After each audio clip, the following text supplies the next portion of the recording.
Surraakoo uffannaan kee addaam simboon kee dabaalee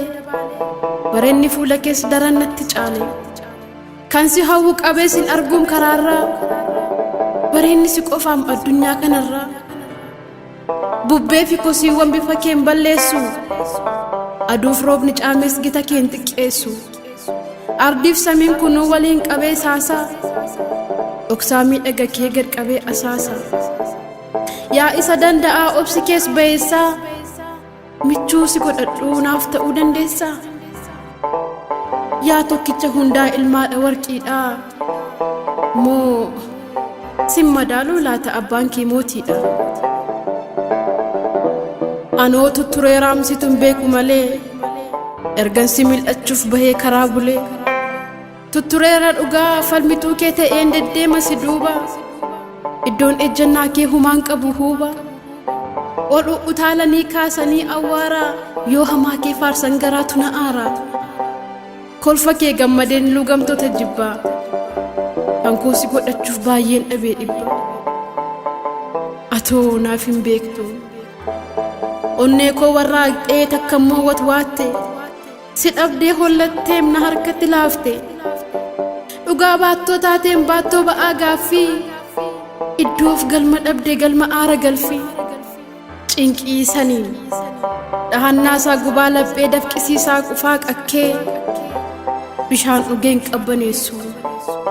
achi darbees jalaan dheessu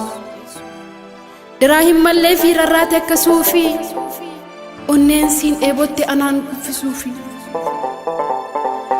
elaame surraa koo hoogganaa namoomaa siin ala jiraan koo jiraa mitiin homaa jaarrotaas imalee faana keen barbaada kan kuusi godhachuu dadhabee tan aada dhugaadhaan ani bar milluu argaa namaa jalaatii rurruuqee osoon gola onnee koo keessatti si suuqee mormatti si kaadhee silaa akka kudhaamaa addunyaaf lallabeen nagaa cimaa dhaama ati bar na keessa garmaamtee na si eeffachiista miirota koo mootee na mi'eeffachiista lubbuu si dheebote naaf jijiista laagaa namummaan kee dhufee galaana koo daaka isuma dhugaatiim ati na keessa jirta walxaxaa keessa koo harangamaa carta guyyaa koo dukkanaa naaf ibsita dungoo haqaaf laaqan qabduu hin fudhattu durgoo yaa calaqqee anaa meemmoo ka'een galmasii ijaara masaraa guddicha dhiiga koo tamsaas ta'a tanaaf muummicha mee kootuutii taa'ii gola onnee koo banii homaa hin sodaatiin eegduu keetii ani guutummaa koo keessa rittimaan shubbisi wallee kee keessatti maqaa koo dubbisi anarratti moo'ii jiraadhu barakee roorrotaaf qoricha jabaan ayyaana kee kabajamaa kiyya fudhu teessoo mootii boqodhu na keessa gola eenyummaa kooti yoo feetes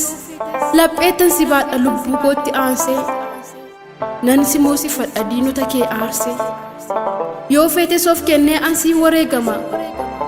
si keessan jiraadha fudhadhee dirqama dhugaadhaam si dhabu hudhamee nimimmaan harcaasa jiruu namaa keessaan namummaa koo baasa na dhuunfadhu maaloo hin fagaatiin irraa